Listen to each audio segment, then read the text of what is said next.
बिस्मिल्लाहिर्रहमानिर्रहीम। अस्सलाम वालेकुम नाज़रीन, आप यूट्यूब चैनल देख रहे हैं। मैं इमरान खान हूँ। सबसे पहले तो मोहसिन नकवी का स्टेटमेंट आप देख लें। और मोहसिन नकवी वंस अगेन वो डिनाइल में चले गए। मोहसिन नकवी ने कहा जी कि अमेरिका में चीन के ख़िलाफ़ किसी तकरीब में शिरकत मैंने नहीं की और मुखालिफिन जहरीला प्रोपेगेंडा कर रहे हैं। पहले इस बयान को यहाँ पर रोक लेते हैं।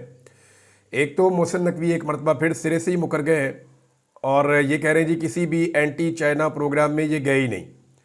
ये बिल्कुल ऐसा ही स्टेटमेंट है जैसे ये लोग मुकर गए थे कि जिले शाह को हमने नहीं मारा, डी चौक में गोली चलाने से मुकर गए थे, इलेक्शन में धांधली करके मुकर गए थे, मुल्क में महंगाई का तूफान लाकर मुकर गए थे, रजीम चेंज का पूरा ऑपरेशन करके मुकर गए थे, माओ और बहनों को इस मुल्क के अंदर अगवा करके मुकर गए थे। ये कोई हैरान होने वाली बात नहीं है। ये अक्सर मुकर जाते हैं, जो काम ये करते हैं जब उल्टे पड़ते हैं तो मुकर जाते हैं। अब मोहसिन नकवी साहब इसमें जो लफ्ज़ इस्तेमाल किए, उन्होंने कहा जी कि चीन के खिलाफ किसी तकरीब में शिरकत नहीं की। तो ये तो कोई नहीं कह रहा कि वहाँ पे चीन के खिलाफ कोई प्रोग्राम हो रहा था। ये तो सब लोग ये कह रहे हैं कि जिस तंजीम की तकरीब में आप गए या जिस तंजीम से आप मिलने के लिए गए वो एंटी चाइना लोग हैं। और उन्होंने वहाँ पे बाकायदा पीछे एक पोस्टर लगाया भी हुआ था। जब आप मुलाकात कर रहे हैं तो आपके औकब में, आपके सामने जो अमरीकी सियासतदान खड़े हैं उनके औकब के अंदर वो नज़र भी आ रहा है कि वो एंटी चाइना है और उन्होंने अपना वहाँ पे स्लोगन लगाया भी हुआ था। अब सवाल ये पैदा होता है कि पाकिस्तान का जो वहाँ पे सफारती अमला है वो इतना नालायक और नकम्मा या इतना फ्रस्ट्रेटेड था कि उन्होंने कहा जी चिट्टी चमड़ी को मिलाना है मोहसिन नकवी से। अब चाहे वो चाइना के ख़िलाफ़ है, चाहे वो रशिया के ख़िलाफ़ है, चाहे वो पाकिस्तान के ही ख़िलाफ़ हो, चाहे वो इसराइल के हमायती, कोई भी लोग हो। वैसे तो नॉर्मली अमेरिका में ज़्यादातर लोग इसराइल के हमायती हैं, ख़ास तौर में जो लोग सियासत में हैं। और ये उनकी अपनी चॉइस है, हमारी अपनी चॉइस है। This is called independence of opinion. अपनी अपनी ओपिनियन आप रख सकते हैं और आप आर्गूमेंट के ज़रिए से अपने आप को दुरुस्त साबित कर सकते हैं। मेरी नज़र में फ़लस्तीनियों का केस पूरी दुनिया में सबसे मजबूत केस है।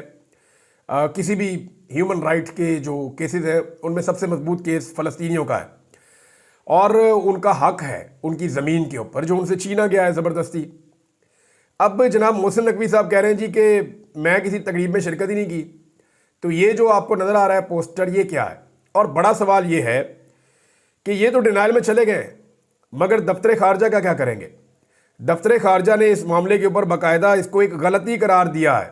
वो कह चुका है कि गलती से मोहसिन नकवी एक ऐसे प्रोग्राम में चले गए जो एंटी चाइना लोगों का प्रोग्राम था, तो वहाँ पर मोहसिन नकवी गलती से चले गए। उन्होंने ये कहा।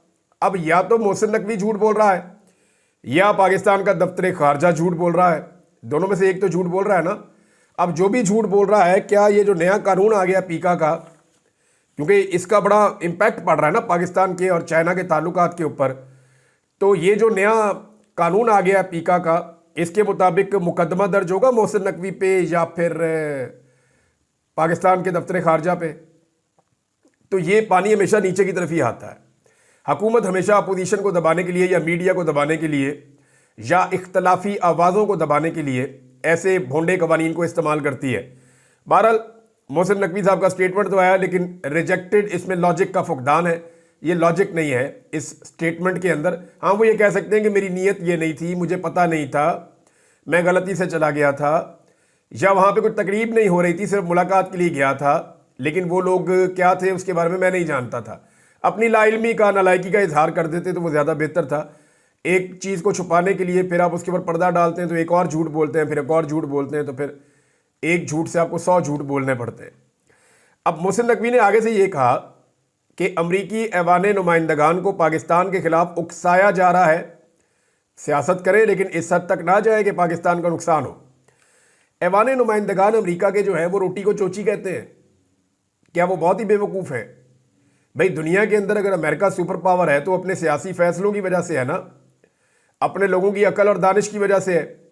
उनके साइंसदान दुनिया में बेहतर हैं, उनकी टेक्नोलॉजी दुनिया में बेहतर है, उनके हथियार दुनिया में बेहतर हैं, उनका नॉलेज दुनिया से ज़्यादा है और उनकी अकल शायद आप लोगों से बेहतर है। अब आप 1.5 सियाने अपने घर में तो बन सकते हैं कि जनाब मैंने ये नहीं किया, मैंने वो नहीं किया, और ताकत के बलबूते पे आप मना लें। लेकिन जब आपके सामने अमेरिकन सियासतदान बैठते हैं या उनके कांग्रेसमैन बैठते हैं, जब आप उनके साथ बात करते हैं, यानी वो ये कह रहे हैं कि अमरीकी ऐवान नुमाइंदगान को पाकिस्तान के खिलाफ उकसाया जा रहा है। कौन उकसा रहा है जी? कौन उकसा रहा है? मुलाकातें तो आपकी हो रही हैं। अब आप इमरान खान के खिलाफ ही वहां बात कर रहे थे ना उन लोगों से। जैसे ही वो आप लोगों से अलग हुए, उन्होंने फौरी तौर पे अपनी अक्ल और दानिश का इस्तेमाल किया और वो इस नतीजे पे पहुंचेंगे जो बंदा जिसको हम मिले ये बंदा ठीक नहीं है और जिस बंदे की ये बुराइयां कर रहा है वो बंदा ठीक है। तो उन्होंने फौरी तौर पे इमरान खान साहब के हक में ट्वीट कर दिए। अब ये तो उनकी अक्ल की बात है ना। अगर आप उनसे ज्यादा अक्लमंद होते तो पाकिस्तान सुपर पावर होता। मैं ये नहीं कह रहा कोई एहसास कमतरी नहीं है, हमारे यहाँ पे बड़े बड़े अक्लमंद बड़े समझदार लोग हैं, लेकिन इस तरह के तोहफों को लाके हमेशा बिठाया जाता है। कभी सूबे के ऊपर बिठा दिया जाता है, कभी वफाक के ऊपर बिठा दिया जाता है, क्योंकि पाकिस्तान की एस्टेब्लिशमेंट को गूफ किस्म के लोग जो है ना, कमजोर दिमाग के लोग जिनका दिमाग काम ही ना करता हो, इस तरह के लोग जो है वो सूट करते हैं। बेनजीर भुट्टो सूट नहीं करती थी ना, दिमाग काम करता था, तेज खातून थी, चीजों को समझ जाती थी, अड़ जाती थी, डट जाती थी, तो बेनजीर भुट्टो पसंद नहीं थी। जैसे ही जुल्फिकार अली भुट्टो ने सख्त मौक़िफ़ लिया तो वो भी पसंद नहीं आया। जब तक जुल्फिकार अली भुट्टो बिल्कुल बच्चों की तरह डील करता रहा कि जी हम आपके बच्चे, जैसे आप कहें जो आप कहें, जब तक जुल्फिकार अली भुट्टो ने पॉलिश अपने हाथ में रखी तब तक उन्होंने कहा ठीक है। जब जुल्फिकार अली भुट्टो ने कहा नहीं जी नहीं, मैं अपने दिमाग से काम लूंगा, और था भी वो दिमाग वाला, तो साथ ही पाकिस्तान की एस्टेब्लिशमेंट के खिलाफ हो गई। बेनजीर भुट्टो की हुकूमत चलने नहीं दी इन्होंने कभी, और जब तीसरी मरतबा वो इक़्तिदार में आ रही थी उसको कत्ल कर दिया। यानी ये बेनजीर का कत्ल जो है वो उनके जो शौहर हैं या उनका जो बेटा है वो तो परवेज़ मुशर्रफ पे डालते हैं। और परवेज़ मुशर्रफ कौन था? वो था उस वक्त एस्टेब्लिशमेंट का करता धरता। और वो मामला अभी तक बेनजीर भुट्टो के कातिल नहीं पकड़े गए कि बीबी हम शर्मिंदा है, तेरे कातिल जिंदा है। तो अब इमरान खान भी एक दिमाग वाला आदमी था, वो भी सूट नहीं करता। तो बंदे किस तरह के सूट करते हैं? नवाज शरीफ खद्दा खाई जाओ, पावे खाई जाओ, मसला ही कोई नहीं। बंदे कहते सूट करते हैं शहबाज शरीफ, बस सिर्फ ज़बानें रट के जाके वहाँ यहाँ बोल दी, वहाँ बोल दी, और जनाब जो है ना वो हर वक्त तारीफ़ की। गाड़ी जब चलती है ना एस्टेब्लिशमेंट की तो शहबाज शरीफ थोड़ा सा साथ भाग भी लेते हैं प्रोटोकॉल देने के चक्कर में। ऐसा बंदा चाहिए जो डिक्की में भी बैठ के आ जाए, ऐसा बंदा चाहिए पॉलिश करते हुए अगर उसके कपड़े भी गंदे हो जाएं तो उसको कोई फ़र्क ना पड़े इससे। तो ये ऐसे बंदे ही लगते हैं ना। अब मोहसिन नकवी साहब को लगता है कि अमेरिकन भी बेवकूफ़ हैं इसी तरह के, और भाई वो बेवकूफ़ नहीं है, वो उनके लोगों ने उन लोगों को मुंतखब करके पहुंचाया है, उनका तजर्बा है, वो खुद समझदार है कि पाकिस्तान के अंदर क्या हो रहा है और क्या नहीं हो रहा, उनकी अपनी रिपोर्टें हैं। अब जब तक जो बाइडन इनके सर के ऊपर हाथ रख के बैठा हुआ था तब तक इनको कोई किसी किस्म की शिकायत या शिकवा नहीं था। जैसे ही जो बाइडन का हाथ हटा है तो अब साथ ही इनको शिकवे शिकायतें शुरू हो गए हैं। ये पाकिस्तान के अंदर नाज़रीन एक नया खेल अब शुरू हो गया और ये अभी आगे चलेगा। ये जो कुछ भी हो रहा है ना, ये एक्चुअली एक पैगाम दिया गया है। 2 केसेस दोबारा लगे हैं पाकिस्तान तहरीक इंसाफ के चेयरमैन इमरान खान साहब के। इनमें से एक केस हाई कोर्ट के अंदर ये 2 नए जजेस लाए गए ना। मैं आपको पहले कह रहा था कि हाई कोर्ट में नए जजेस लाए जाएंगे, फिर इमरान खान के केसेस उन नए जजेस के पास लगाए जाएंगे। हालांकि ये जूनियर जजेस हैं, अभी ये नए आए हैं। ऐसे जजेस को इतने हाई प्रोफाइल केसेस कभी भी नहीं दिए जाते। 9वें और 10वें नंबर पे इनका बेंच है, तो इनको ये केसेस इमरान खान के हाई प्रोफाइल केसेस दे दिए गए हैं। ये जो तोशाखाना 2 केस है ये जस्टिस इनाम अमीन मिनहाज साहब के पास लग गया है। और जो इद्दत वाले केस की अपील की हुई थी, एक आपको याद होगा खबर मानिका के खिलाफ फैसला आया था जुलाई में, और ये कहा गया था ये घटिया केस जो है उसको फारिग कर दिया गया था कि झूठा केस है, कुछ गैर आइनी, गैर कानूनी, गैर शरई काम जो है वो इमरान खान ने और बुशरा बीबी ने नहीं किया। तो जब अदालत का फैसला आया तो अपील कर दी थी उस वक्त खबर मानिका ने। अब खबर मानिका की डोरें कौन हिलाता है ये पूरा पाकिस्तान जानता है। खबर मानिका ने अपील की थी जुलाई में, लेकिन उस अपील को लगने नहीं दिया गया, उसको पेंडिंग रखा गया। अगर मामला तय हो जाते इमरान खान के साथ तो फिर ये अपील कभी भी ना लगती। ये हम 100 साल भी इंतजार करते रहते तो ये अपील कभी ना लगती। लेकिन उस घटिया तरीन केस की जो अपील है वो भी अब मुकर्रर कर दी गई है, और जो अपील मुकर्रर की गई है वो 10वें नंबर के जज के सामने जो है वो अपील 9वें नंबर के या 10वें नंबर के, 9 और 10 नंबर के बेंच में चले गए हैं। यानी 9वें नंबर के जज के सामने, आजम खान के सामने ये अपील जनाब लग गई है खबर मानिका की। यानी 6 महीने पहले इंतजार किया गया, 6 महीने गुजरने के बाद अब वो अपील लगा दी गई, जब ऐसे जजेस इस्लामाबाद हाई कोर्ट में पहुंचा दिए गए जिन जजेस से जो मर्जी काम लिया जा सके। मैंने आपसे पहले कहा था ना कि जो जजेस आएंगे वो इस गारंटी के ऊपर आएंगे कि इमरान खान के खिलाफ उन्हें इस्तेमाल किया जा सकेगा। चाहे फैसला इमरान खान के खिलाफ दें या ना दें, लेकिन एक काम जरूर होगा कि उन जजेस को जितनी चाहेंगे डेटे ले लेंगे, जितना चाहेंगे केस को लिंगर ऑन कर लेंगे, जिस तरह का चाहे माहौल बना लेंगे, अदालत के अंदर जो चाहे करते रहेंगे और जैसा एस्टेब्लिशमेंट चाहेगी, हुकूमत चाहेगी, वैसी चीजें होती रहेंगी। क्योंकि अब जजेस की अपॉइंटमेंट में हुकूमत का किरदार भी बड़ा अहम हो गया ना, एस्टेब्लिशमेंट का तो हमेशा से था ही, अब यह किरदार बहुत ज्यादा बढ़ गया है। अच्छा, इसमें यह हुआ क्यों है, इस वक्त क्यों हुआ? देखें, ये इस वक्त इसलिए हुआ है कि फ्रस्ट्रेशन बहुत ज्यादा बढ़ गई है और इमरान खान साहब को मजबूर किया जा रहा है कि आप डील करें, वो डील नहीं कर रहे। दूसरी जो मरियम नवाज साहिबा को सुबकी हुई है पिछले चंद दिनों में, जो उन्होंने टिकटॉक बनाने के चक्कर में जो उन्होंने स्लोमोस बनाए हैं, सबदी माँ आ गई है और बड़े अजीबोगरीब किस्म के काम किए हैं, कभी खुशी कभी गम, कभी रोना शुरू कर देना, कभी टिकटॉक बना लेना, 10-10 कैमरे लेकर साथ चलना, तो उन मामलात में बड़े मीम्स बने हैं और वो बनने ही थे भाई। जब आप इतने सारे कैमरे लेके जा रही हैं, इतना ड्रामा कर रही हैं, वहाँ पे आप यूनिवर्सिटीज़ में छुट्टी दे रही हैं, बच्चे सारे के सारे यूनिवर्सिटी से गायब कर दिए जाते थे, दूर दराज से बच्चे ले जाके वहाँ बैठा के आप अपना प्रोग्राम वहाँ पे प्रोग्राम कर नहीं रहे, प्रोग्राम डाल रहे हैं और उसके नतीजे में प्रोग्राम बढ़ भी जाता है। तो वो मीम्स तो बनने ही थे। जब आप इस तरह का मवाद फराहम करेंगे पाकिस्तान की यूथ को, तो वो आपको आईना तो दिखाएगी। अब मरियम नवाज का जो है ना, ये जो पिछले दिनों मरियम नवाज साहिबा की जई तई फिरी है ना, इसके ऊपर अब बदला लेने की जो है वो एक, मुझे ऐसा लगता है कि ठानी गई है और एक पैगाम भी दिया गया है पाकिस्तान तहरीक इंसाफ को और इमरान खान साहब को, जनाब कुछ भी नहीं बदला और हम उसी रविश पे दोबारा चल भी सकते हैं।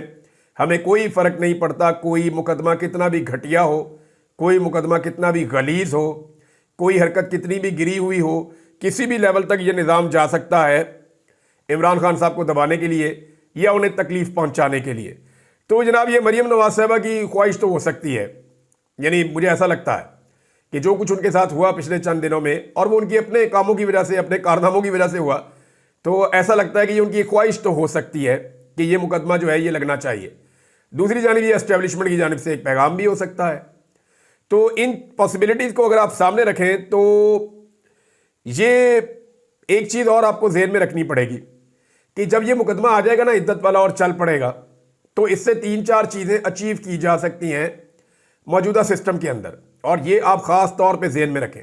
नंबर 1, इसमें मीडिया की तवज्जो एक दफ़ा फिर हटाई जाएगी असल इशूज़ से, यानी जो इशूज़ हैं उनसे तवज्जो हटा के इद्दत वाले साइड पे लगा दें, क्योंकि इससे लोग बहुत गुस्से में आते हैं। स्पेशली ख़वातीन को बहुत गुस्सा चढ़ता है कि आप कैसे एक इतना घटिया केस एक फैमिली के ऊपर, एक खातून के ऊपर और एक साबिक वज़ीर आज़म के ऊपर आप बना सकते हैं।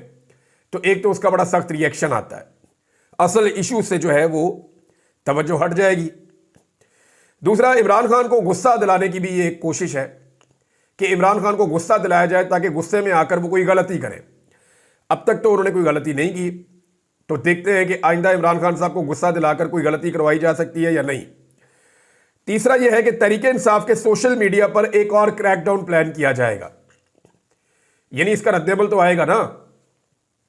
जब ये घटिया केस चलेगा तो इसके ऊपर लोग बात करेंगे। कई लोग जो हैं वो जज्बाती होकर रद्देअमल देते हैं, जब रद्देअमल देते हैं तो वो दूसरी तरफ की जो पार्टी है उसको भी टारगेट करते हैं।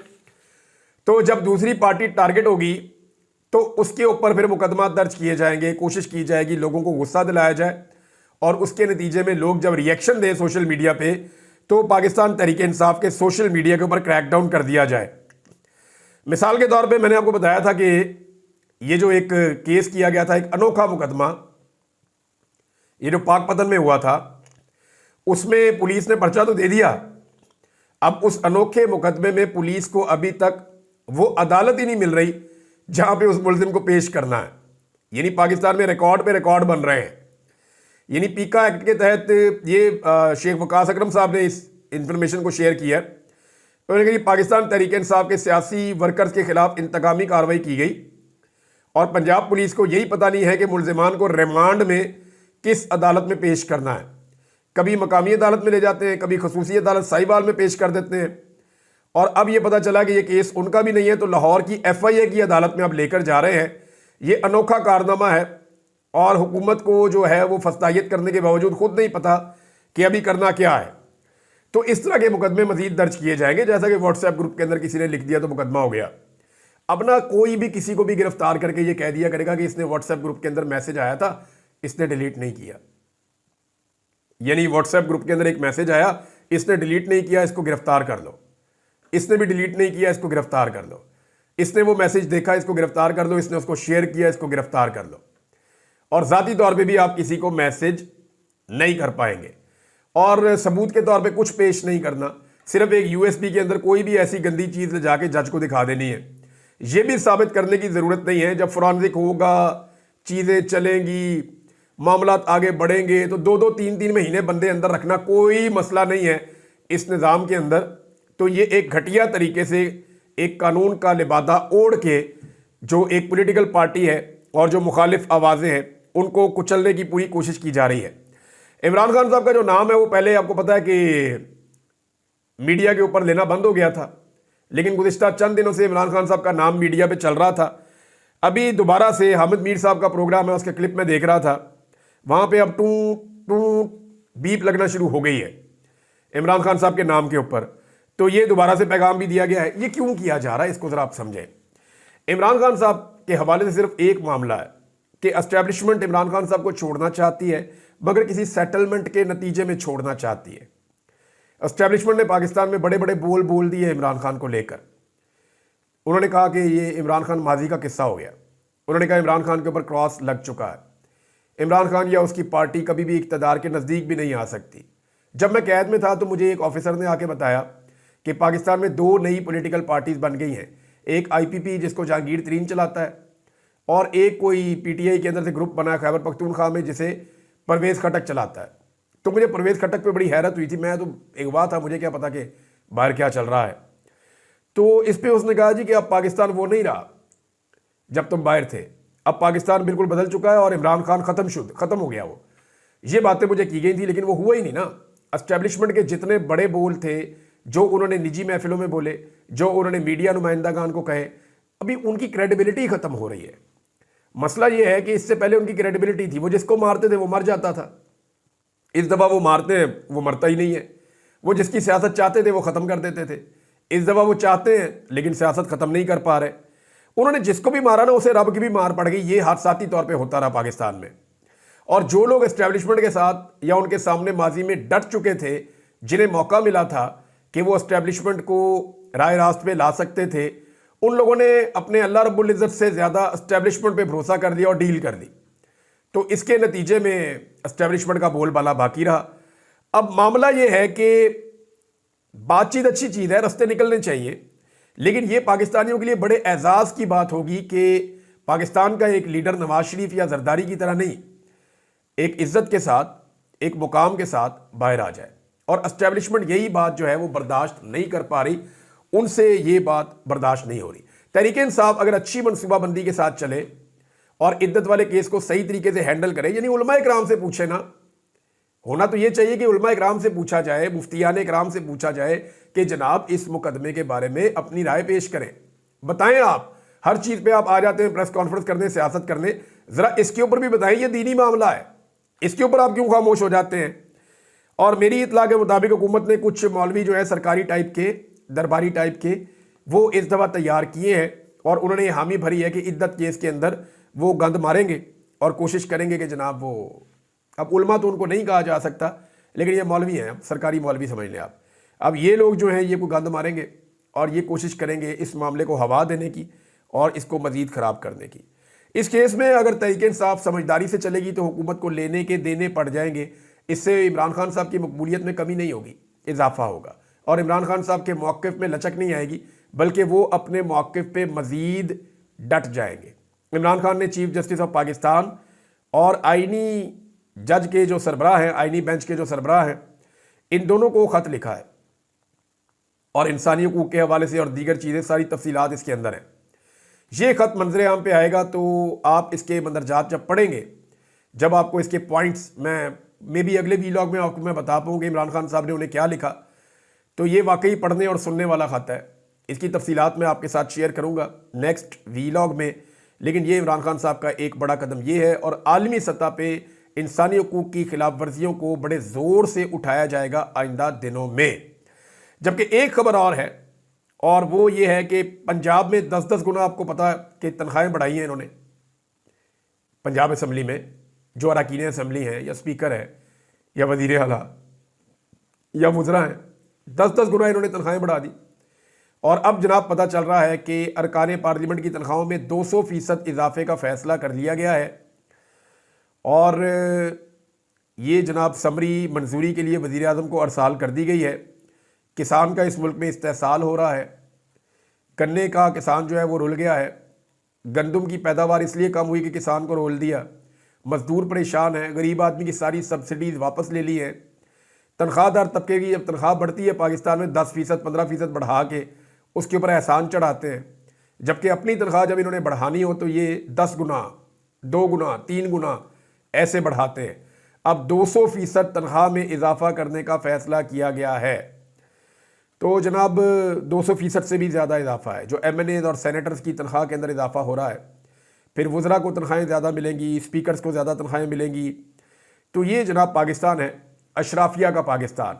यानी अशराफिया अपने लिए जब फ़ैसले करती है तो बड़े खुले दिल के साथ करती है और राज्य के फ़ैसले करती है।